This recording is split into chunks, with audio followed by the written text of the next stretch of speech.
أعوذ بالله من الشيطان الرجيم.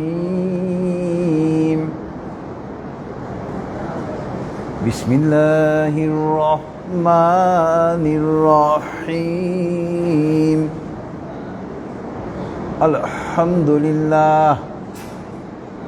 الحمد لله نستعينه ونستغفره ونعوذ بالله من شرور أنفسنا. من يهد الله فلا مضل له ومن يضلله فلا هادي له. ونشهد أن لا إله إلا الله وحده لا شريك له ونشهد أن محمدا عبده ورسوله أرسله بالحق بشيرا ونذيرا بين يدي الساعة. من يطع الله ورسوله فقد رشد ومن يعصهما فإنه لا يضر إلا نفسه ولا يضر الله شيئا. فقد قال الله تعالى في القرآن المجيد: أعوذ بالله من الشيطان الرجيم. إن الله وملائكته يصلون على النبي يا أيها الذين آمنوا صلوا عليه وسلموا تسليما. اللهم صل على محمد وعلى آل محمد كما صليت على إبراهيم وعلى آل إبراهيم إنك حميد مجيد. اللهم بارك على محمد وعلى آل محمد كما باركت على إبراهيم وعلى آل إبراهيم إنك حميد مجيد. رب اشرح لي صدري ويسر لي أمري واحلل عقدة من لساني يفقه قولي. ربي زدني علما. সুবহানাল্লাহি ওয়া বিহামদিহি সুবহানাল্লাহিল আযীম। উপস্থিত সম্মানিত হাজির মজলিস এবং ফেসবুক লাইভের মাধ্যমে যারা আমাদের সঙ্গে যুক্ত হয়েছেন, আসসালামু আলাইকুম ওয়া রাহমাতুল্লাহি ওয়া বারাকাতুহু। মহান আল্লাহ পাকের দরবারে লক্ষ কোটি কৃতজ্ঞতা। মহান আল্লাহ পাক সুপ্রিম কোর্টের অবকাশের পর, দীর্ঘ অবকাশের পর আমাদেরকে আবার আজকে তাফসিরুল কোরআনের মাহফিলে একত্রিত হওয়ার জন্য তৌফিক দিয়েছেন। এজন্য আমরা মহান আল্লাহ পাকের দরবারে কৃতজ্ঞতা আদায় করি, বলি আলহামদুলিল্লাহ। যাবতীয় প্রশংসা একমাত্র মহান আল্লাহ পাকের জন্য। আমরা বন্ধের আগে 29শে মে আমরা সর্বশেষ তাফসির করেছিলাম এই সুপ্রিম কোর্টে। তো আজকে হলো 26শে জুন, প্রায় এক মাসের বিরতি ছিল। যাক, আলহামদুলিল্লাহ, আমরা যে বেঁচে আছি, সুস্থ আছি, আল্লাহ পাকের অত্যন্ত অনুগ্রহ আমাদের উপরে। তো আজকে আমরা ইনশাআল্লাহ এই তাফসিরুল কোরআনের মাহফিলে মহাগ্রন্থ আল কোরআনের 29 নম্বর সূরা নম্বর 29, সূরাতুল আনকাবুত এর আয়াত নম্বর 1, 2 এবং 3, তিনটা আয়াত নিয়ে আমরা আলোচনা করব ইনশাআল্লাহ। তবে আমরা যথারীতি প্রথমে এই তিনটা আয়াতের তেলাওয়াত এবং তরজমা, এরপরে ইনশাআল্লাহ আমরা এই তিনটা আয়াতের বিস্তারিত তাফসিরে চলে যাব। আউযু বিল্লাহি মিনাশ শাইতানির রাজীম। বিসমিল্লাহির রহমানির রহিম। আলিফ লাম মিম আহাসিবান নাসু আন ইউতরাকু আন ইয়াকুলু আমান্না ওয়া হুম লা ইফতানুন ওয়ালাকাদ ফাত্তানাল্লাযীনা মিন ক্বাবলিহিম ফালিয়া'লামান্নাল্লাহুল্লাযীনা সাদাকু ওয়া লা ইয়া'লামান্নাল কাযিবিন। সাদাকাল্লাহুল আলিয়্যুল আযীম ওয়া সাদাকা রাসূলুহুন নাবিয়্যুল কারীম ওয়া নাহনু আলা যালিকা মিনাশ শাহিদিন। সুবহানাল্লাহি ওয়া বিহামদিহি সুবহানাল্লাহিল আযীম। আল্লাহুম্মা সাল্লি আলা মুহাম্মাদিন আবদিকা ওয়া রাসূলিক। বিতাড়িত শয়তান থেকে মহান আল্লাহর কাছে আশ্রয় চাচ্ছি, পরম করুণাময় এবং অসীম দয়ালু আল্লাহর নামে শুরু করছি। আলিফ লাম মিম। এটার অর্থ একমাত্র আল্লাহ পাকই জানেন। আহাসিবান নাসু আন ইউতরাকু আন ইয়াকুলু আমান্না ওয়া হুম লা ইফতানুন। আহাসিবান নাসু, মানুষ কি মনে করে, আন ইউতরাকু, তাদেরকে এমনি ছেড়ে দেওয়া হবে, আন ইয়াকুলু আমান্না ওয়া হুম লা ইফতানুন, মানুষ কি মনে করে তাদেরকে এমনি ছেড়ে দেওয়া হবে, তারা শুধু বলবে আমরা ঈমান এনেছি এবং তাদের কোনো পরীক্ষা করা হবে না। ওয়ালাকাদ ফাত্তানাল্লাযীনা মিন ক্বাবলিহিম, অবশ্যই তোমাদের পূর্বের জাতিকে আমি পরীক্ষা করেছি। ফালিয়া'লামান্নাহুল্লাযীনা সাদাকু, আল্লাহ পাক বলেন যে অবশ্যই আমি তোমাদের পূর্বের জাতিকে পরীক্ষা করেছি। আল্লাহ পাক পরীক্ষা করেছেন এটা জানার জন্য যে কারা সত্যবাদী। সাদাকু ওয়া লা ইয়া'লামান্নাল কাযিবিন, এবং কারা মিথ্যাবাদী। মহান আল্লাহ সত্য বলেছেন এবং তার প্রেরিত নবী ও রাসূল সাল্লাল্লাহু আলাইহি ওয়াসাল্লাম সত্য বলেছেন এবং আমরা সাক্ষীগণের অন্তর্ভুক্ত। মহাপবিত্র আল্লাহ, যাবতীয় প্রশংসা তার জন্য। মহাপবিত্র আল্লাহ, তিনি মহামহিমান্বিত। হে আল্লাহ, আপনি আপনার বান্দা এবং রাসূল হযরত মুহাম্মদ সাল্লাল্লাহু আলাইহি ওয়াসাল্লামের রহমত বর্ষণ করুন। এটা ছিল মহাগ্রন্থ আল কোরআনের 29 নম্বর সূরা, সূরাতুল আনকাবুতের আয়াত 1, 2 এবং 3 তেলাওয়াত এবং তরজমা। আনকাবুত শব্দের শাব্দিক অর্থ হলো মাকড়সা, স্পাইডার আমরা যাকে বলি। এই সূরার 41 নম্বর আয়াতে মহান আল্লাহ পাক আনকাবুত শব্দ ব্যবহার করেছেন এবং এই জন্য এই সূরার নামকরণ করা হয়েছে সূরাতুল আনকাবুত। এখানে আল্লাহ পাক বলতেছেন আলিফ লাম মিম, 2 নম্বর আয়াতে বলতেছেন, দেখেন আমাদের সমাজে একেবারে দেখেন 1500 বছর আগে এই আয়াতে কারিমা নাজিল করা, অথচ বর্তমানে আমাদের সমাজে পুরোপুরিভাবে প্রযোজ্য। আহাসিবান নাসু আন ইউতরাকু আন ইয়াকুলু আমান্না, মানুষ কি মনে করে যে মানুষ বলবে যে আমি ঈমান এনেছি আর তাদেরকে এমনি ছেড়ে দেওয়া হবে, তাদেরকে কোনো পরীক্ষা করা হবে না। আমাদের বর্তমান মুসলমানদের অবস্থা হলো ঠিক তাই। আমরা নামে মুসলমান, অথচ আমরা কাজে কর্মে সম্পূর্ণ কাফের মোনাফেকদের মতো। আমরা শুধু আমরা নাম আব্দুর রহিম আব্দুল করিম, কাজকর্ম মুশরিকদের মতো, কাফেরদের মতো, মোনাফেকদের মতো। একজন মুসলমান দেখেন আজান হচ্ছে, ইকামত হচ্ছে, মসজিদে যায় না। তাদেরকে যদি নামাজের কথা বলেন, বলে আমি তো ভাই নামাজ পড়ি না, নাউজুবিল্লাহি মিন যালিক। একজন মুসলমান কি বলতে পারে আমি নামাজ পড়ি না?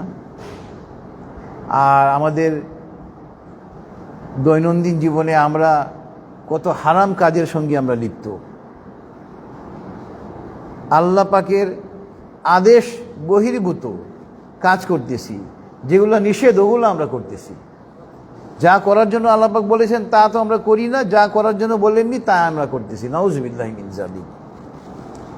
এই জন্য দেখেন আমরা মুসলমানরা যে ধারণা পোষণ করি আমি মুসলমান, আমি তো একদিন জান্নাতে যাবই, নাউজুবিল্লাহি মিন যালিক।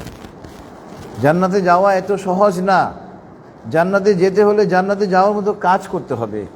এবং আল্লাহ পাক বলেই দিয়েছেন যে তোমরা কি মনে করো যে তোমরা শুধু বলবে আমান্না, আমি ঈমান আনলাম, আর তোমরা জান্নাতে চলে যাবে?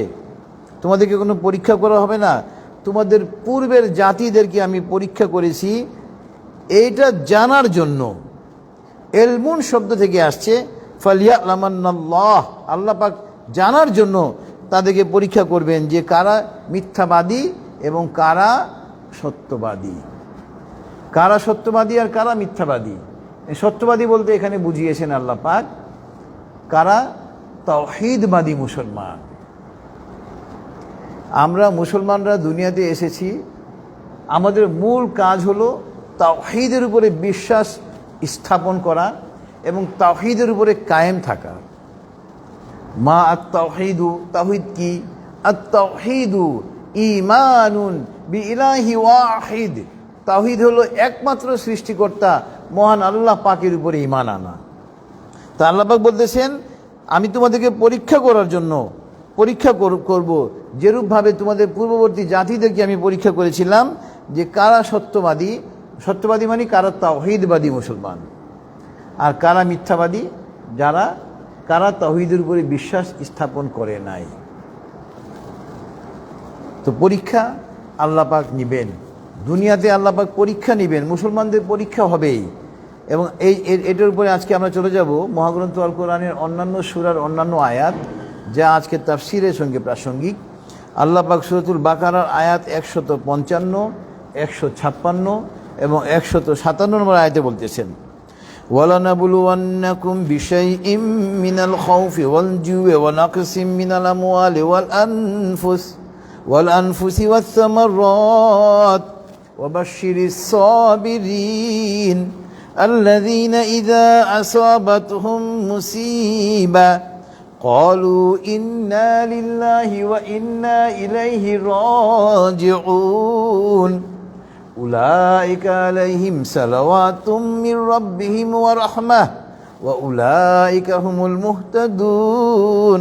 আল্লাহ পাক বলেন সূরাতুল বাকারার আয়াত নম্বর 155, 56 এবং 157 নম্বর আয়াতে ওয়ালানাবলুওয়ান্নাকুম বিশাইইম মিনাল খাউফ, নিশ্চয় আমি তোমাদেরকে পরীক্ষা করব ভয় দিয়ে, ওয়াল জু, ক্ষুধা দিয়ে, ওয়া নাকসিম মিনাল আমওয়ালি ওয়াল আনফুসি ওয়াস সামারাত, তোমাদের জান মাল এবং ফসলের ক্ষতি করে আমি তোমাদের পরীক্ষা করব। ওয়া বাশশিরিস সাবিরিন, হে নবী আপনি ধৈর্যশীলদেরকে সুসংবাদ দান করুন। আল্লাযীনা ইযা আসাবাতহুম মুসিবা, যখন তাদের উপরে কোনো বিপদ আপতিত হয়, বিপদ আসে, ক্বালু, ধৈর্যশীলরা বলে ইন্না লিল্লাহি ওয়া ইন্না ইলাইহি রাজিউন, আমি আল্লাহর জন্য এবং আমাকে আল্লাহর নিকটই প্রত্যাবর্তন করতে হবে। উলাইকা আলাইহিম সালাওয়াতুম মির রাব্বিহিম ওয়া রাহমাহ, এবং তাদের উপরে রয়েছে তাদের প্রভুর পক্ষ থেকে অনুগ্রহ এবং রহমত। ওয়া উলাইকা হুমুল মুহতাদুন, এবং তারাই সঠিক পথ প্রাপ্ত। আল্লাহু আকবার।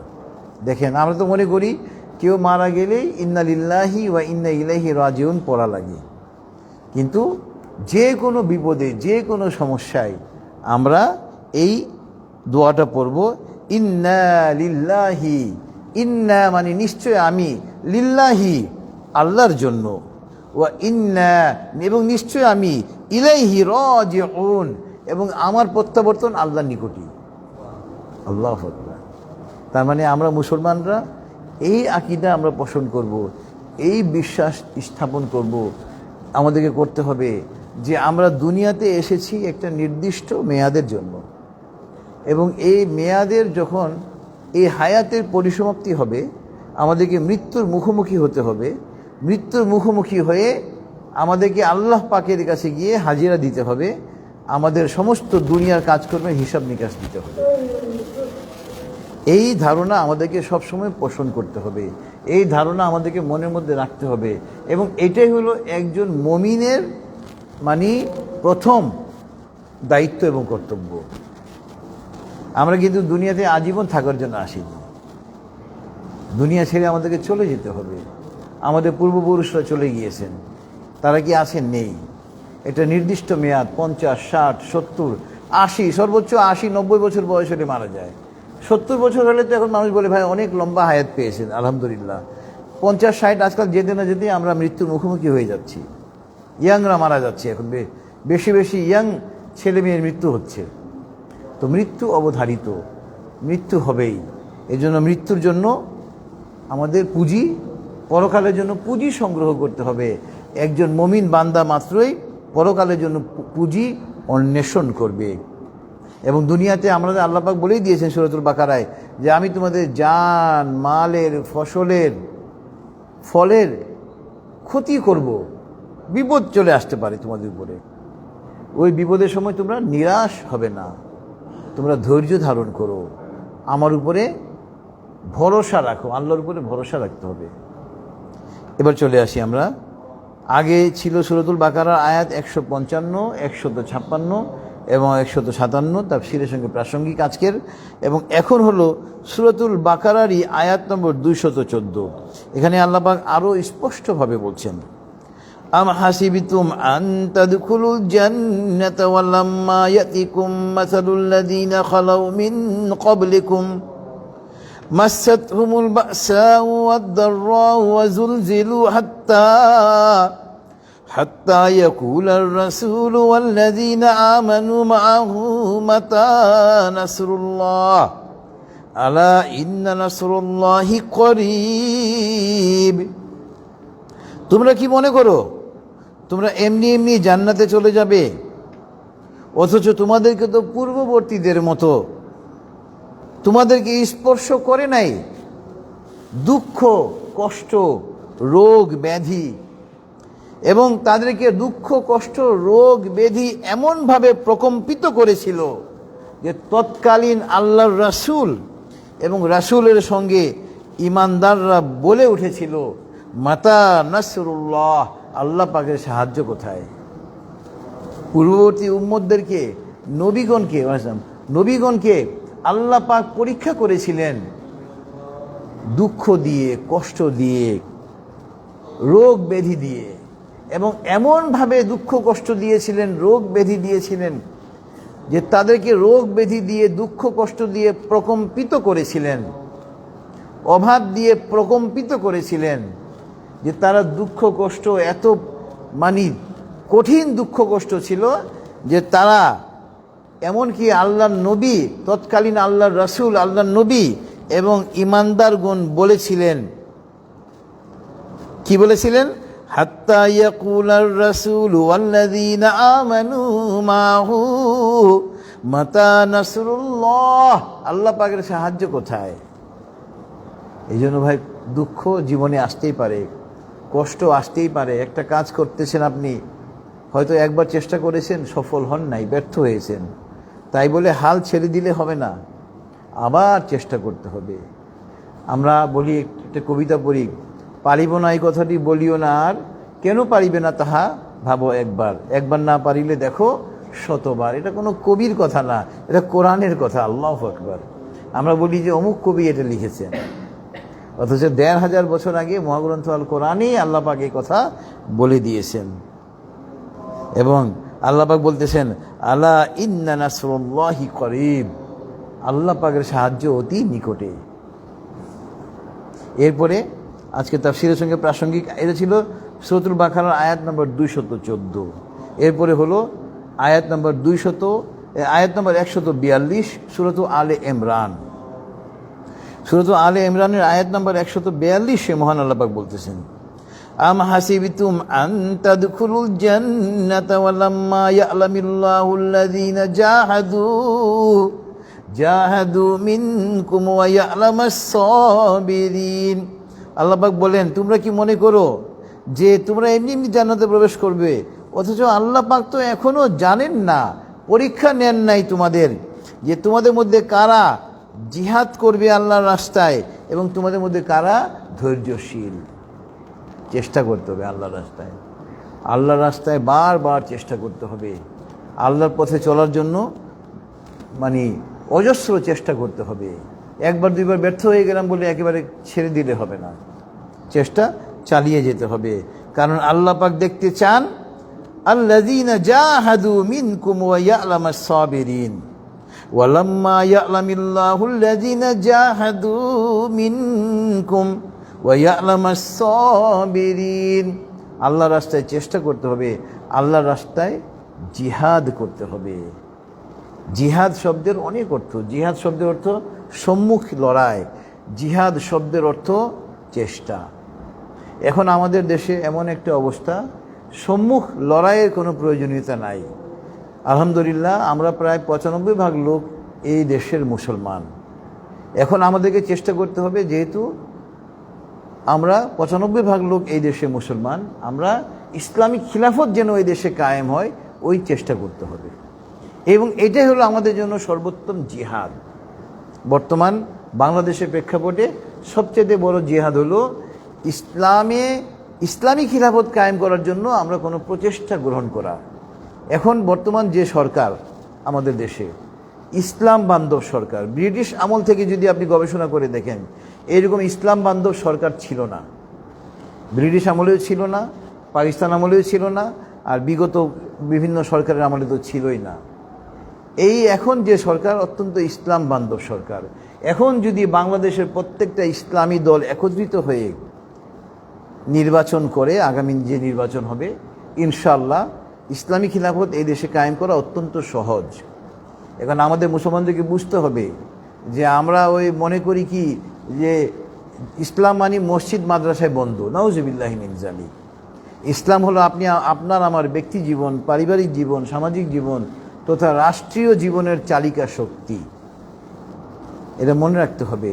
ইসলামকে মসজিদ মাদ্রাসায় আবদ্ধ করে রাখলে ওটা হবে আমাদের জন্য মানে অত্যন্ত অন্তর্ঘাতমূলক, আমাদের জন্য ক্ষতিকারক। আবার একটা ফ্যাসিস্ট সরকার ক্ষমতায় যাবে আর সব আলেম ওলামাদেরকে জেলে ঢুকাবে। নাউজুবিল্লাহি মিন যালিক। এমন এক সরকারকে ক্ষমতায় বসাতে হবে যারা মহাগ্রন্থ আল কোরআনের মর্যাদা জানে, সহিহ হাদিসের মর্যাদা জানে, মহাগ্রন্থ আল কোরআন এবং হাদিস দিয়ে বাংলাদেশকে পরিচালনা করবে। এমন একজন, ওই রকম একজন ব্যক্তিকে, ওই রকম দলকে ক্ষমতায় অধিষ্ঠিত করতে হবে। এটা ছিল সূরা আলে ইমরানের আয়াত নাম্বার 142। এরপরে আজকে তাফসীরের সঙ্গে প্রাসঙ্গিক আয়াত হলো সূরা সফের আয়াত নাম্বার 10, আয়াত নাম্বার 4। প্রথম হলো সূরা সফ আয়াত নাম্বার 4। সূরা সফ হলো মহাগ্রন্থ আল কোরআনের 61 নম্বর সূরা। এখানে আল্লাহ পাক বলতেছেন, ইন্নাল্লাহা ইউহিব্বুল্লাযীনা ইউকাতিলুনা ফী সাবিলিহি সাফফান কাআন্নাহুম বুনিয়ানুম মারসুস। দেখেন সূরা সফের আয়াত নাম্বার 4। আমি অত্যন্ত গর্বিত হয়েছি, গর্ববোধ করেছি যে পাকিস্তানের সেনাপ্রধান মহাগ্রন্থ আল কোরআনের উপরে অনেক জ্ঞান রাখেন তিনি। যখন ভারত এই গত মে মাসে পাকিস্তানের উপরে আক্রমণ করলো, ভারতের আক্রমণের জবাবে পাকিস্তান যখন পাল্টা আক্রমণ করলো, ভারত তো তাদের আক্রমণের নাম দিল অপারেশন সিঁদুর। ওই যে তারা সিঁদুর ব্যবহার করে না মাথায়, হিন্দুরা, অপারেশন সিঁদুর নাম দিল, হিন্দু নাম। আর পাকিস্তান যখন ভারতের ওই আক্রমণের জবাবে আক্রমণ করবে, তারা নাম দিল অপারেশন বুনিয়ানুম মারসুস। দেখেন সূরা সফের আয়াত নাম্বার 4-এ এই শব্দটা আছে। পাকিস্তান সেনাবাহিনী প্রধান এই নামকরণ করেছেন এবং তিনি কোরআন এবং হাদিসের উপরে অত্যন্ত গভীর জ্ঞান রাখেন। আল্লাহু আকবার। বুনিয়ানুম মারসুস মানে হলো শীষ ঢালা প্রাচীর, শীষ ঢালা প্রাচীর। আল্লাহ পাক বলতেছেন সূরা সফের আয়াত নাম্বার 4-এ, ইন্নাল্লাহা ইউহিব্বুল্লাযীনা ইউকাতিলুনা ফী সাবিলিহি সাফফান। নিশ্চয় আল্লাহ পাক তাদেরকে পছন্দ করেন, তাদেরকে ভালোবাসেন যারা আল্লাহর রাস্তায় জিহাদ করে, সফফান কাতার বন্দী হয়ে, কাআন্নাহুম এমনভাবে কাতার বন্দী হয়ে তারা জিহাদ করে যেন তারা, কাআন্নাহুম যেন তারা বুনিয়ানুম মারসুস, তারা যেন একটা শীষ ঢালা প্রাচীর। আল্লাহু আকবার। তো দেখেন পাকিস্তান পাল্টা যে আক্রমণ করলো ভারতের উপরে, এবং যে আক্রমণে ভারত পরাজিত হলো, ভারতের 6টা বিমান হারালো ওই আক্রমণে।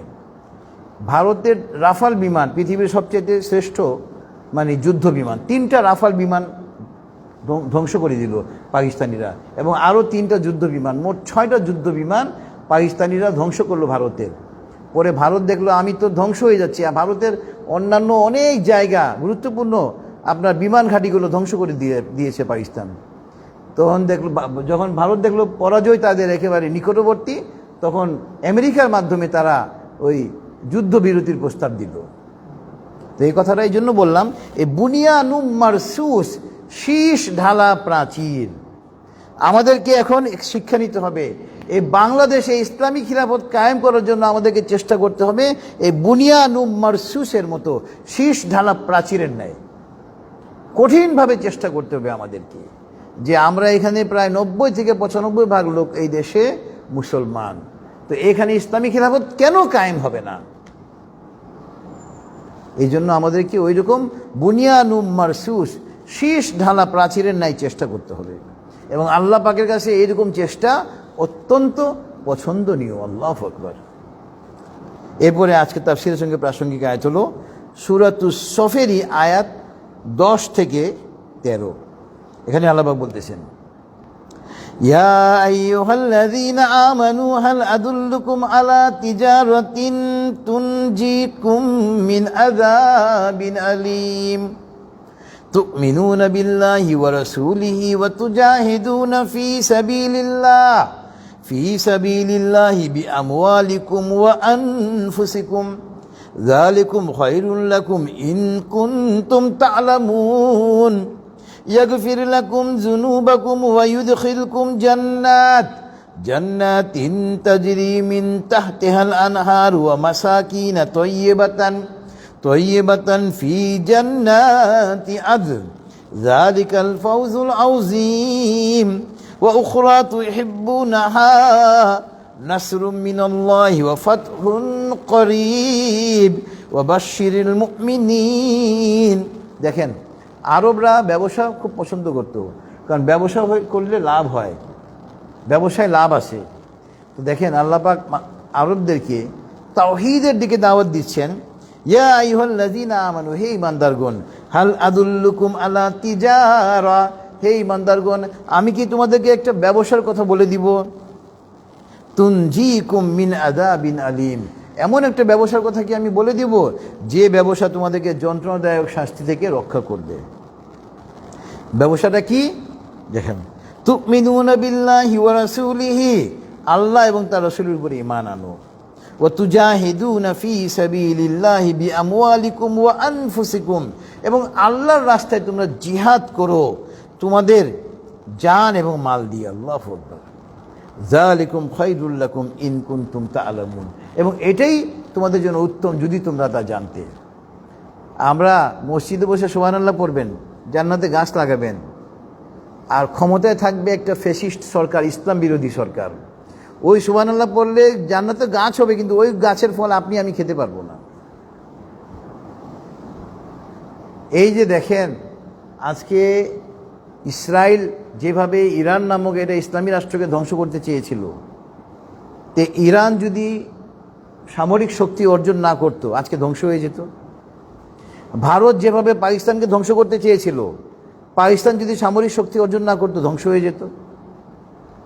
তো আপনার ক্ষমতায় এমন একটা সরকার থাকতে হবে যে সরকারকে বুঝতে হবে যে আমার পার্শ্ববর্তী রাষ্ট্র হলো কাফের রাষ্ট্র, সে যে কোনো সময় আমার স্বাধীনতাকে হরণ করার জন্য একটা চেষ্টা চালাবেই। ওই হরণটাকে কিভাবে প্রতিরোধ করা যায় ওই পদক্ষেপ আমাদেরকে নিতে হবে, ওই যোগ্যতা, ওই সক্ষমতা অর্জন করতে হবে। আপনি ইসরায়েলের বিরুদ্ধে শুধু মিছিল করেন, মিটিং করেন, কিন্তু ওই মিছিল মিটিং দিয়ে কোনো কাজ হবে না। এই যে দেখেন, আজকে যদি আমাদের দেশে ইসলামী রাষ্ট্র থাকতো, এই যে ইরানের উপরে যেভাবে আক্রমণ করলো ইসরায়েল, তারপর মার্কিন যুক্তরাষ্ট্র, কোনো মুসলিম রাষ্ট্র কি তাকে সাহায্য করেছে? করে নাই, কেউ করে নাই। এমনকি মুসলিম রাষ্ট্র সৌদি আরব আমেরিকার দালাল, নাউজুবিল্লাহি মিন যালিক। মোহাম্মদ বিন সালমান ইহুদিদের দালাল, নাউজুবিল্লাহি মিন যালিক। তা আমরা যদি আজকে ইসলামী রাষ্ট্র থাকতাম, বাংলাদেশ থেকে আমরা কিছু সৈন্য পাঠাতে পারতাম ইরানকে সাহায্য করার জন্য, ফাইটার প্লেন পাঠাতে পারতাম, অর্থ পাঠাতে পারতাম। কিন্তু পারছি না কেন? ইসলামী রাষ্ট্র তো এটা না। যাদেরকে আমরা এতদিন যারা রাষ্ট্র চালিয়েছে, কোরআন হাদিস সম্পর্কে কোনো জ্ঞানই নেই তাদের। কোরআন এবং হাদিসকে তারা মসজিদ মাদ্রাসায় আবদ্ধ করে রাখার জন্য তারা মানে তাদের ছিল, তাদের উদ্দেশ্য ছিল। আর মুসলমান মাত্রই শুধু জঙ্গি আর জঙ্গি, নাউজুবিল্লাহি মিন যালিক। তো দেখেন, আল্লাহর রাস্তায় চেষ্টা করতে হবে, এবং আল্লাহর রাস্তায় চেষ্টা করলে কি হবে? আল্লাহ পাক কি করবেন? ইয়াগফির লাকুম যুনুবাকুম ওয়া ইউদখিলকুম জান্নাত, আমাদের গুনাহসমূহকে মাফ করে আমাদেরকে জান্নাতে প্রবেশ করাবেন। জান্নাতের নিয়ামত, অপরিসীম নিয়ামত, যা নিজ দিয়ে নদীসমূহ প্রবাহিত। এবং এবার দেখেন, আমরা তো নগদে বিশ্বাসী। এবার দেখেন, ওয়া উখরা তুহিব্বুনাহা, এবং তোমাদের জন্য আরও একটা খবর আছে যা তোমরা পছন্দ করো। নাসরুম মিনাল্লাহি ওয়া ফাতহুন করিব, আল্লাহ পাকের সাহায্য অতি নিকটবর্তী এবং আসন্ন বিজয়। ও বাশশিরিল মুমিনিন, হে নবী আপনি মুমিনদেরকে সুসংবাদ দান করুন। তো ইসলাম ধর্ম অনুসরণ করলে শুধু মরার পরে জান্নাত তা না, দুনিয়াতেও আমরা সফল হব। আল্লাহ পাক দুনিয়াতেও আমাদের সাহায্যের জন্য ফেরেশতা অবতীর্ণ করবেন এবং আমরা বিজয় লাভ করব। আল্লাহু আকবার। এই জন্য ভাই, ইসলামে পুরোপুরিভাবে প্রবেশ করতে হবে। ইসলামে প্রবেশ করে চেষ্টা করলে আল্লাহ পাক আসমান থেকে ফেরেশতা অবতীর্ণ করে দিবেন। যেরকমভাবে 5ই আগস্ট 2024 মহান আল্লাহ পাক বাংলার মাটিতে ফেরেশতা অবতীর্ণ করে এই দেশের মুসলমানদেরকে সহায়তা করেছেন। ফ্যাসিস্ট গভর্নমেন্টের পতন হয়েছে, ভারত পরাজিত হয়েছে। আপনি কি চিন্তা করে দেখেছেন, এই দীর্ঘ 16 বছর যাবৎ আওয়ামী লীগ ক্ষমতায়, ভারতের মুঠোর মধ্যে আমরা ছিলাম। বাংলাদেশ সেনাবাহিনী, সমস্ত সেনাবাহিনী তাদের কন্ট্রোলে, রয়ের আন্ডারে, এবং রয়ের হাজার হাজার সদস্য বাংলাদেশে চাকরি করত। পুলিশ, বিজিবি, এই আপনার সিআইডি, ডিবি, এগুলো সব বাদ দিয়ে দিলাম। আর লীগের তো কোনো অভাবই নাই। তো আপনার এই যে দেখেন ছাত্র জনতা, এদের হাতে কোনো অস্ত্র ছিল না, অথচ আল্লাহ পাক এই ছাত্র জনতাকে বিজয় দান করলেন। কিভাবে? তাফসিরে এসেছে, আল্লাহ পাক যখন কোনো জাতিকে সাহায্য করার জন্য আসমান থেকে ফেরেশতা অবতীর্ণ করেন, যে জাতির জন্য ফেরেশতারা অবতীর্ণ হয় সেই জাতির মনোবলকে আল্লাহ পাক বৃদ্ধি করে দেন। 5ই আগস্ট এই দেশে কারফিউ জারি, বের হলেই গুলি খাবে। এরপরে লক্ষ লক্ষ ছাত্র জনতা রাস্তায়, তাদের মনোবলকে আল্লাহ পাক বৃদ্ধি করে দিয়েছিলেন। আর যার বিরুদ্ধে ফেরেশতারা অবতীর্ণ হয় তাদের মনের মধ্যে আল্লাহ পাক ভয় সৃষ্টি করে দেন। এ খুনি হাসিনা হাজার হাজার মানুষকে বিগত 16 বছরে হত্যা করেছে, অথচ তার মনের মধ্যে এমন ভয় ঢুকলো ও ভারতে পালিয়ে গেল। তো আমরা যারা মহাগ্রন্থ আল কোরআন গবেষণা করি, হাদিস গবেষণা করি, আমরা উপলব্ধি করতে পেরেছি 5ই আগস্ট বাংলার মাটিতে মহান আল্লাহ পাকের ফেরেশতা অবতীর্ণ হয়েছিল। এছাড়া এত বড় বিজয় সম্ভব ছিল না। এবং দেখেন, এই যে ডক্টর ইউনূসের সরকার শপথ গ্রহণের পরে পুলিশ কোনো কাজই করতেছে না, এখনো পর্যন্ত পুলিশ কোনো কাজ করতেছে না। এই সরকার টিকে থাকার কথা না, কিন্তু এই সরকার এখনো টিকে আছে। কেন? 5ই আগস্ট 2024-এ যে বিপ্লব হয়েছিল, এটা ছিল ডিভাইন রিভলিউশন, ঐশী বিপ্লব, আল্লাহ পাক কর্তৃক প্রদত্ত বিপ্লব। এবং এই জন্য এই বিপ্লব এখনো পর্যন্ত নস্যাৎ হয় নাই, এবং ইনশাল্লাহ নস্যাৎ হবে না। তো আল্লাহ পাক দুনিয়াতেও আমাদেরকে বিজয় দান করবেন, দুনিয়াতেও আল্লাহ পাক আমাদেরকে সাহায্য করবেন। কারণ সে আল্লাহ পাক 1500 বছর আগে যে আল্লাহ পাক কোরআন নাজিল করেছেন, ওই আল্লাহ পাক এখনো আছেন। ওই আল্লাহ পাক আমাদেরকে সাহায্যের জন্য এখনো ফেরেশতা অবতীর্ণ করবেন। কিন্তু শুধু প্রয়োজন হলো আমাদেরকে কোরআন এবং হাদিস অনুযায়ী আমল করতে হবে, চেষ্টা করতে হবে। এরপরে আপনার আজকে তাফসীরের সঙ্গে প্রাসঙ্গিক আয়াত হলো, যেটা বলতেছিলাম যে আমরা মনে করি যে আমরা শুধু কালিমা পড়লাম, আমি ঈমান আনলাম, আমান্না, এবং আমি জান্নাতে চলে যাব। না, পরীক্ষার সম্মুখীন হতে হবে, পরীক্ষায় অবতীর্ণ হতে হবে, পরীক্ষার সময় ধৈর্য ধারণ করতে হবে। সূরাতুল মুলকের আয়াত নম্বর 1 এবং 2-এ মহান আল্লাহ পাক বলতেছেন, তাবারাকাল্লাযী বিয়াদিহিল মুলক ওয়া হুয়া আলা কুল্লি শাইইন কাদির আল্লাযী খালাকাল মাউতা ওয়াল হায়াতা লিয়াবলুয়াকুম আইয়ুকুম আহসানু আমালা ওয়া হুয়াল আজিজুল গফুর। তাবারাকাল্লাযী বিয়াদিহিল মুলক, বরকতময় তিনি যার হাতে সমস্ত সার্বভৌমত্ব, অর্থাৎ আল্লাহ পাক। ওয়া হুয়া আলা কুল্লি শাইইন কাদির, এবং আল্লাহ পাক সমস্ত কিছুর উপরে ক্ষমতাবান। এবার দেখেন 2 নম্বর আয়াতটা আমাদের জন্য প্রাসঙ্গিক। আল্লাযী খালাকাল মাউতা ওয়াল হায়াতা, এবং আল্লাহ পাক মৃত্যু এবং জীবন সৃষ্টি করেছেন। লিয়াবলুয়াকুম আইয়ুকুম আহসানু আমালা, তোমাদেরকে পরীক্ষা করার জন্য যে কর্মক্ষেত্রে কে উত্তম। ওয়া হুয়াল আজিজুল গফুর, এবং আল্লাহ পাক পরাক্রমশালী, তিনি ক্ষমাশীল। আমরা দুনিয়াতে এসেছি পরীক্ষা দেওয়ার জন্য, পরীক্ষা হবেই, আল্লাহ পাক আমাদেরকে পরীক্ষা করবে। আর সবচেয়ে বড় পরীক্ষা হলো যে আমরা কি তাওহীদের উপরে কায়েম আছি না তাওহীদ থেকে আমরা বিচ্যুত হয়েছি।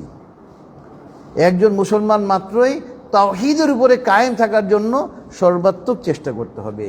এবং তাওহীদের উপরে কায়েম মানি একজন মুসলমানকে তার ব্যক্তি জীবন, পারিবারিক জীবন, সামাজিক জীবন তথা রাষ্ট্রীয় জীবনে তার সাধ্য অনুযায়ী চেষ্টা করতে হবে, এবং ওইটাই হবে গিয়ে সবচেয়ে বড় পরীক্ষা।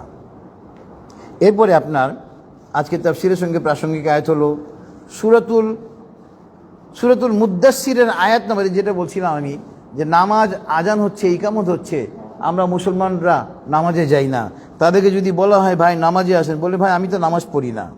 দেখেন সূরাতুল মুদ্দাসসিরে আয়াত নম্বর 41, 42 এবং 43 এবং 44 আল্লাহ পাক বলতেছেন, আনিল মুজরিমিন মা সালাকাকুম ফি সাকার ক্বালু লাম নাকু মিনাল মুসাল্লিন ওয়া লাম নাকু নুতইমুল মিসকিন।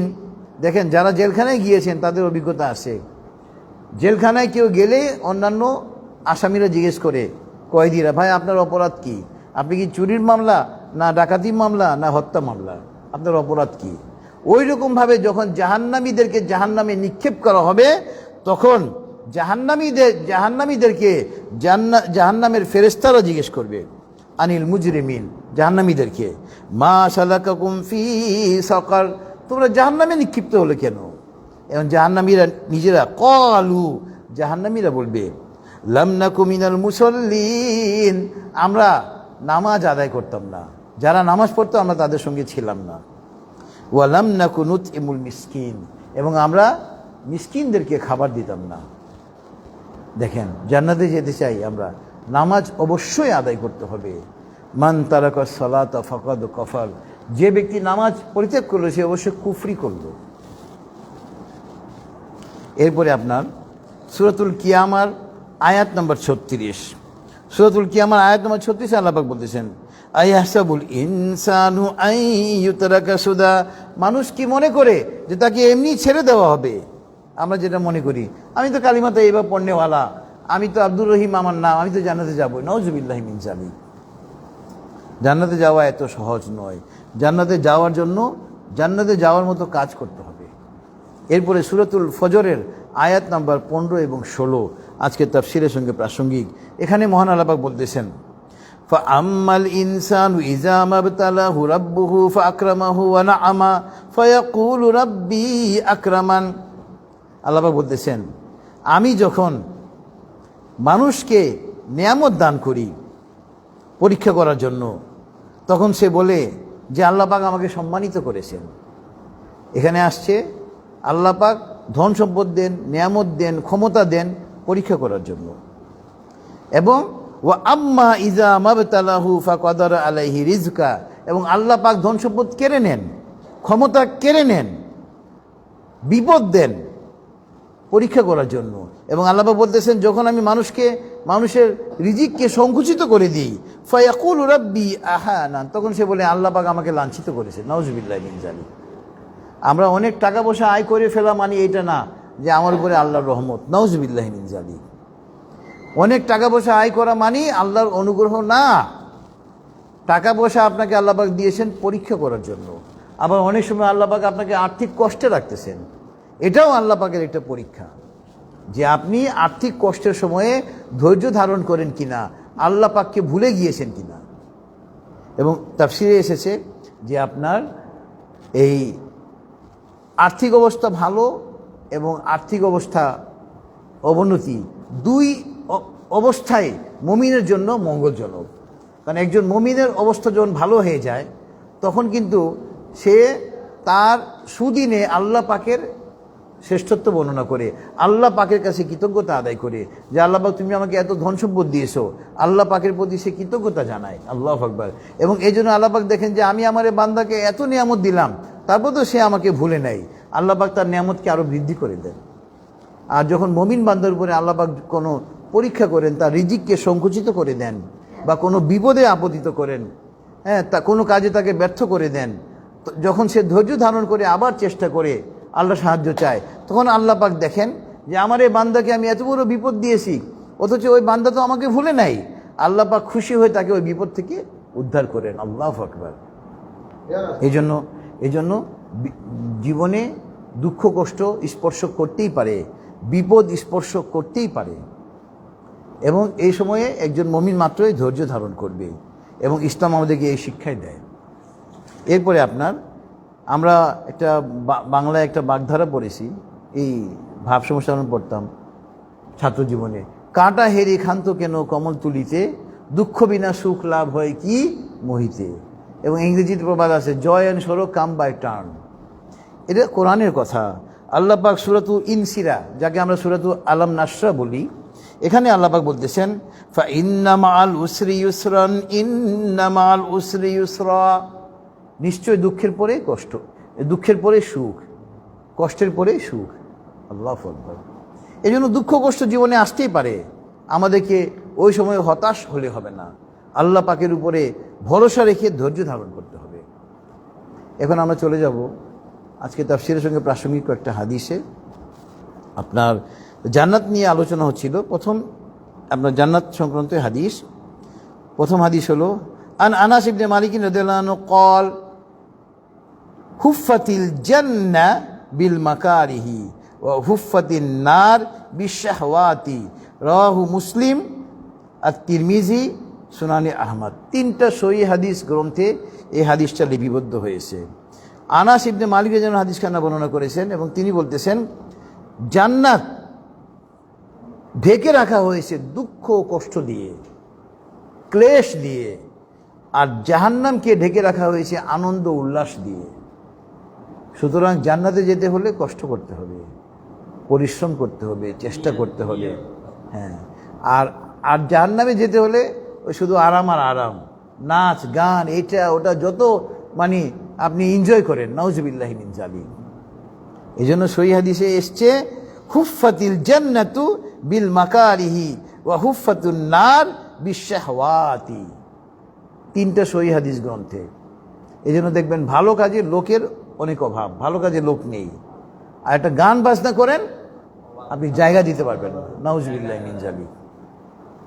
ভালো কাজে উপস্থিতি কম, এটা ইসলামের কথা। কারণ এখানে কষ্ট। এই যে আমরা মহাগ্রন্থ আল কোরআন গবেষণা করতেছি, কোরআন থেকে কিছু জানার চেষ্টা করতেছি, কত কষ্টের কাজ। আপনার আমার প্রত্যেকেরই বাইরে অনেক কাজকর্ম, কিন্তু আমরা এই সব কাজকর্ম বাদ দিয়ে আল্লাহকে রাজি খুশি করার জন্য এখানে আমরা একত্রিত হয়েছি। এটা অত্যন্ত কষ্টের কাজ। আর তলাবুল ইলমি ফরিদাতুন আলা কুল্লি মুসলিম, এলেম শিক্ষা করা প্রত্যেক মুসলমানের উপরে ফরজ, সে নারী হোক বা পুরুষ হোক, এলেম অর্জন করতেই হবে। এবং হযরত মুআবিয়া রাদিয়াল্লাহু আনহু হাদিসখানা বর্ণনা করেছেন, মাই ইউরিদিল্লাহু বিহি খায়রান ইউফাক্কিহু ফিদ-দ্বীন ওয়া ইন্নামা আনা কাসিমুন ওয়াল্লাহু ইউতি। হযরত মুআবিয়া রাদিয়াল্লাহু আনহু তিনি কিন্তু অন্যতম একজন ওহী লেখক ছিলেন, আল্লাহ রাসূল সাল্লাল্লাহু আলাইহি ওয়াসাল্লাম অত্যন্ত প্রিয় সাহাবী, যিনি ওহী লিখতেন, এবং তিনি অত্যন্ত শিক্ষিত ছিলেন। তিনি হাদিসখানা বর্ণনা করেছেন যে আমি নবী সাল্লাল্লাহু আলাইহি ওয়াসাল্লামকে বলতে শুনেছি, আল্লাহ পাক যার কল্যাণ চান তাকে তিনি দ্বীনের জ্ঞান দান করেন। আল্লাহু আকবার। আমরা আজকে যারা এখানে দ্বীনের জ্ঞান অর্জন করার জন্য বসেছি, তার মানে মহান আল্লাহ পাক আমাদের কল্যাণ চান বিধায় আজকে এইরকম একটা মাহফিলে আমাদেরকে একত্রিত হওয়ার জন্য সুযোগ দিয়েছেন। ফেসবুক লাইভে যারা ঢুকেছে, ইউটিউবে যারা ঢুকবে, তারা ভাগ্যবান। এরপরে আপনার আজকের হাদিসের সঙ্গে তাফসীরের সঙ্গে লাস্ট একটা হাদিস, আমরা মুসলমান মাত্র জান্নাতে যেতে চাই, এবং জান্নাত এমন একটা জীবন, জান্নাতের জীবন, যে জীবনের শুরু আছে শেষ নেই। এখানে তো আমরা অনেক কষ্টে আরামে থাকি না কেন, একদিন মৃত্যুবরণ করতে হবে, সব কিছু ফেলে চলে যেতে হবে। কিন্তু জান্নাতে যদি আমরা একবার প্রবেশ করতে পারি, ওখানে কোনো মৃত্যু নেই। আন আবি হুরায়রা রাদিয়াল্লাহু আনহু قال قال রাসূলুল্লাহ সাল্লাল্লাহু আলাইহি ওয়াসাল্লাম ইউকালু লিআহলিল জান্নাতি খুলুদুন লা মাউতা, যে জান্নাতের অধিবাসীদেরকে বলা হবে তোমরা বসবাস করো, তোমাদের কোনো মৃত্যু নেই। আল্লাহু আকবার, জান্নাতে কোনো মৃত্যু নেই। ওয়ালি আহলিন নার খুলুদুন লা মাউতা, এবং জাহান্নামীদেরকেও বলা হবে তোমরাও এখানে চিরকাল থাকো, তোমাদেরও কোনো মৃত্যু নেই। রাওয়াহু সহিহ বুখারী। সুতরাং ভাই, আমার দুনিয়াতে আমরা যতই কষ্ট করি না কেন, এই কষ্ট কোনো কষ্টই না, কিন্তু আখিরাতে যেন আমাদের কষ্টের মুখোমুখি হতে না হয়, এই জন্য মহান আল্লাহ পাকের কাছে সব সময় আমরা প্রার্থনা করব যে আল্লাহ বিনা হিসেবে আমাদেরকে জান্নাত দিও। কারণ আল্লাহ পাক যদি কারো হিসাব নিবে, কেউ হিসাব দিতে পারবে না। আল্লাহ রাসূল সাল্লাল্লাহু আলাইহি ওয়াসাল্লাম নিজে, যার উপরে পুরো কোরআন মাজিদ নাজিল হয়েছে, আল্লাহ রসুল দো জাহানের বাদশাহ, তিনি দিনে, হাদিসে এসেছে কোথাও 70 বার, কোথাও এসেছে 100 বার, উনি পড়তেন আস্তাগফিরুল্লাহ, মানে হে আল্লাহ আমি আপনার কাছে ক্ষমা চাই। দেখেন আল্লাহ রাসূল সাল্লাল্লাহু আলাইহি ওয়াসাল্লামের প্রিয় স্ত্রী মা আয়েশা রাদিয়াল্লাহু আনহা, কত জ্ঞানী ছিলেন তিনি আল্লাহ রাসূল সাল্লাল্লাহু আলাইহি ওয়াসাল্লামকে জিজ্ঞাসা করলেন, হে আল্লাহ রাসূল সাল্লাল্লাহু আলাইহি ওয়াসাল্লাম, আপনি তো নিষ্পাপ, আল্লাহ পাক আয়াত নাজিল করে আপনার আগের পরের সমস্ত গুনাহ মাফ করে দিয়েছেন, আপনার তো কোনো গুনাহ নেই, এরপরে আপনি আল্লাহ পাকের কাছে ক্ষমা চান কেন? এত তখন তিনি বললেন, হে আয়েশা, আল্লাহ পাক যদি কারো হিসাব নিবে, কেউ হিসাব দিয়ে জান্নাতে যেতে পারবে না, এমনকি আমিও না, আল্লাহ পাকের অনুগ্রহ ছাড়া কেউ জান্নাতে যেতে পারবে না। আল্লাহু আকবার। এই জন্য আমরা 5 ওয়াক্ত নামাজে আল্লাহ পাকের কাছে আমরা প্রার্থনা করব, আল্লাহ আমাদেরকে বিনা হিসেবে জান্নাত দিও, আমাদের যেন হিসেব দেওয়া না লাগে, বিনা হিসেবে জান্নাতের ফাইসালা না হওয়া পর্যন্ত আমাদেরকে দুনিয়া থেকে নিও না। কারণ নেক আমল করে আমরা হিসাব দিয়ে জান্নাতে যাওয়া আমাদের পক্ষে সম্ভব না। তো আলহামদুলিল্লাহ, যেটুকু আলোচনা হলো, মহান আল্লাহ পাক আমাদেরকে তার উপরে আমল করার জন্য তৌফিক দান করুন। দরুদি দোয়া হবে, আমরা সবাই একবার দরুদি ইব্রাহিম পড়ি। আল্লাহুম্মা সাল্লি আলা মুহাম্মাদ ওয়া আলা আলি মুহাম্মাদ কামা সাল্লাইতা আলা ইব্রাহিম ওয়া আলা আলি ইব্রাহিম ইন্নাকা হামিদুম মাজিদ। আল্লাহুম্মা বারিক আলা মুহাম্মাদ ওয়া আলা আলি মুহাম্মাদ কামা বারাকতা আলা ইব্রাহিম ওয়া আলা আলি ইব্রাহিম ইন্নাকা হামিদুম মাজিদ। আল্লাহুম্মা আমিন। ربنا تقبل منا إنك أنت السميع العليم. اللهم اغفر لحينا وميتنا وشاهدنا وغائبنا وصغيرنا وكبيرنا وذكرنا وأنثانا. اللهم من أحييته منا فأحيه على الإسلام، ومن توفيته منا فتوفه على الإيمان. ربنا ظلمنا أنفسنا وإن لم تغفر لنا وترحمنا لنكونن من الخاسرين. ربنا آتنا في الدنيا حسنة وفي الآخرة حسنة وقنا عذاب النار. رب ارحمهما كما ربياني صغيرا. رب هب لي من الصالحين.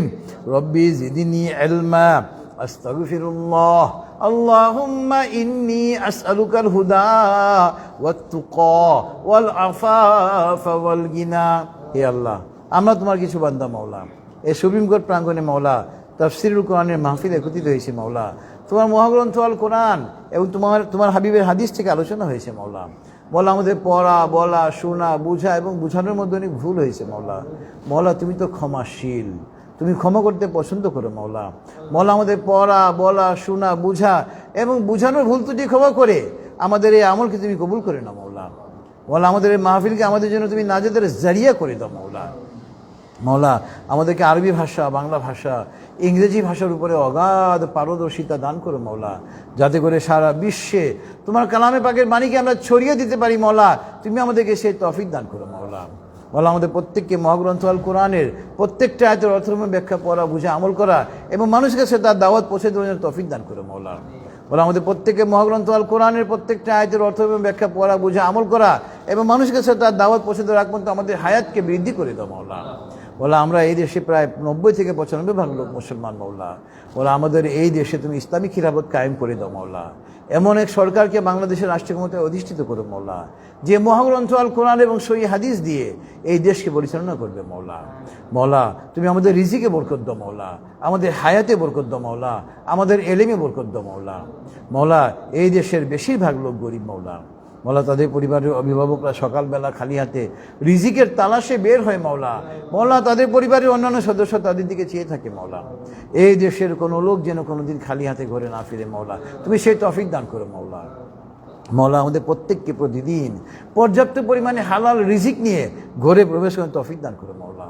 মৌলা তুমি তো অমুখাপেক্ষী মৌলা, আমরা কেবল তোমার মুখাপেক্ষী মৌলা। তুমি ছাড়া পৃথিবীর কোনো ব্যক্তির কাছে, কোনো সংস্থার কাছে আমাদের মুখাপেক্ষী করো না মৌলা। আমাদের সকল নেক হাজত তুমি গাইবী সাহায্যে পূর্ণ করে দাও মৌলা। মৌলা Bangladesh, Bharat, Pakistan, Syria, Lebanon, Iran, Iraq, Afghanistan, ফিলিস্তিন, মৌলা ইরান, সারা বিশ্বের মুসলমানরা যেখানে কাফের এবং মুনাফিকদের সাথে দ্বন্দ্বে লিপ্ত আছে মৌলা, তুমি আসমান থেকে ফেরেশতা অবতীর্ণ করে মৌলা মুসলমানদেরকে চূড়ান্ত বিজয় করো মৌলা। মুসলমানদেরকে চূড়ান্ত বিজয় দান করো মৌলা। মৌলা কাফের এবং মুনাফিককে তুমি চূড়ান্তভাবে পরাজিত করো মৌলা। মৌলা মৌলা আমাদেরকে ক্ষমা করে দাও মৌলা। মৌলা কাফেরদের বিরুদ্ধে আমাদেরকে জিহাদ করে জিহাদে জয়ী হওয়ার জন্য তৌফিক দান করো মৌলা। মৌলা আমরা যারা হাত তুলেছি মৌলা, তুমি তো আমাদের প্রত্যেকের মনের খবর জানো মৌলা। আমাদের প্রত্যেকের মনের নেক উদ্দেশ্যকে তুমি পূর্ণ করে দাও মৌলা। মৌলা আমাদের সন্তানদেরকে নেককার সন্তান হিসেবে তুমি কবুল করে না মৌলা। মৌলা আমাদের পরিবারকে তুমি নেককার পরিবার হিসেবে কবুল করে না মৌলা। মৌলা আমাদের জন্য যা যা কল্যাণ কর মৌলা, অথচ আমরা চাই নাই, সমস্ত কিছু আমাদেরকে দিয়ে দাও মৌলা। তোমার হাবিব তোমার কাছে যে সমস্ত কল্যাণ চাইতেন, আমরাও তোমার কাছে ওই সমস্ত কল্যাণ চাই। তোমার হাবিব তোমার কাছে যে সমস্ত অকল্যাণ থেকে পানা চাইতেন, আমরাও ওই সমস্ত অকল্যাণ থেকে তোমার কাছে পানা চাই মৌলা। মহাগ্রন্থ আল কোরআনের উসিলায় মৌলা, পবিত্র জিলহজ মাসের উসিলায় মৌলা আমাদের দোয়াকে কবুল করে না মৌলা। ওয়াসাল্লাল্লাহু তাআলা আলা খাইরি খালকিহি মুহাম্মাদি ওয়া আলা আলিহি ওয়া আসহাবিহি আজমাইন। সুবহানা রাব্বিকা রাব্বিল ইজ্জাতি আম্মা ইয়াসিফুন ওয়া সালামুন আলাল মুরসালিন ওয়ালহামদুলিল্লাহি রাব্বিল আলামিন। আসসালামু আলাইকুম ওয়া রাহমাতুল্লাহ।